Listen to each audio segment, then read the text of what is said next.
Que tal você testar como está o nível da sua autoestima? Pegue papel e caneta e vamos lá. Você vai anotar no seu papel as respostas numéricas de cada pergunta. Eu já vou te dar um exemplo. Pergunta número 1. Sinto que sou uma pessoa digna de apreciação, pelo menos tanto quanto as demais. O que você vai anotar de resposta aí? Os números que estão dentro dos parênteses. Então, por exemplo, eu concordo que eu sou uma pessoa digna de apreciação, então eu vou anotar 3. Você vai anotando esses números e lá no final você vai somar para ter uma resposta. Então, você pode responder essas perguntas com concordo totalmente, concordo, discordo ou discordo totalmente. Pergunta número 2. Estou convencido de que tenho boas qualidades. Pergunta número 3. Sou capaz de fazer as coisas tão bem quanto a maioria das pessoas. Pergunta 4. Tenho uma atitude positiva em relação a mim mesmo.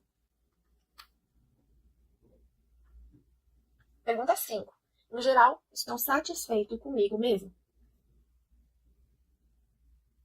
Pergunta 6. Sinto que não tenho muito do que me orgulhar. Pergunta 7. Em geral, me inclino a pensar que sou um fracasso. Pergunta 8. Gostaria de poder sentir mais respeito por mim mesmo.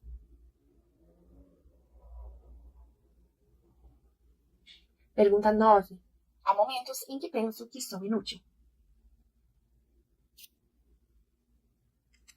Pergunta 10. Às vezes acho que não sou uma boa pessoa.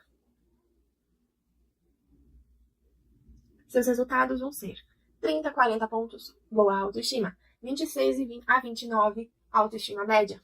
25 ou menos, baixa autoestima. E agora, uma breve reflexão sobre tudo isso que a gente viu até agora. Primeiramente, vamos começar com os pensamentos. Que pensamentos você tem acerca de si mesmo? Quando você se olha no espelho, quando você está sozinho, o que você pensa sobre você? Você deve saber que nós criamos muitas crenças na nossa mente a respeito de nós mesmos. Crenças não têm nada a ver com religião. São pensamentos que acabam não tendo uma verdade, pensamentos que podem ser errôneos acerca de nós mesmos. Eu acredito com base em um pensamento e uma vivência que eu tenho e acabo tornando aquilo, vivendo aquilo como se fosse uma realidade. Então, que crenças você tem a respeito de si mesmo? Anote no papel essas crenças e veja como você pode solucionar essas crenças. O que acontece? O que eu penso? Eu penso que eu não sou tão boa quanto outras pessoas no meu trabalho.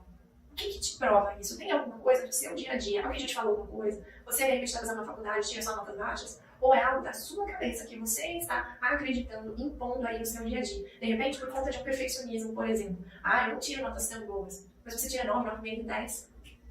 O que te prova aí no teu dia a dia que você não é boa o suficiente? Tem provas concretas? Se não tem, por que estou pensando assim? E o que eu posso fazer com relação a isso?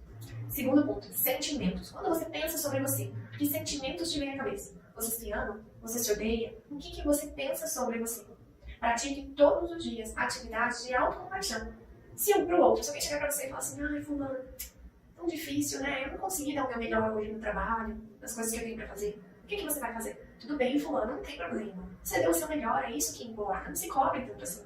E por que quando é com a gente mesmo, a gente se cobra, se pune e acaba se deixando levar por pensamentos que são tão negativos e tão destrutivos? 3. Que comportamentos você tem tido ultimamente? Você tem cuidado da sua saúde física, da sua saúde mental? Você tem agido com confiança, com segurança?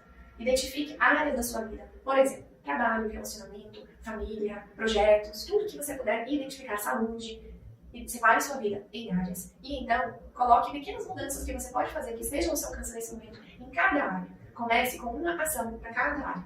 Pequenas ações trazem grandes mudanças se forem feitas constantemente.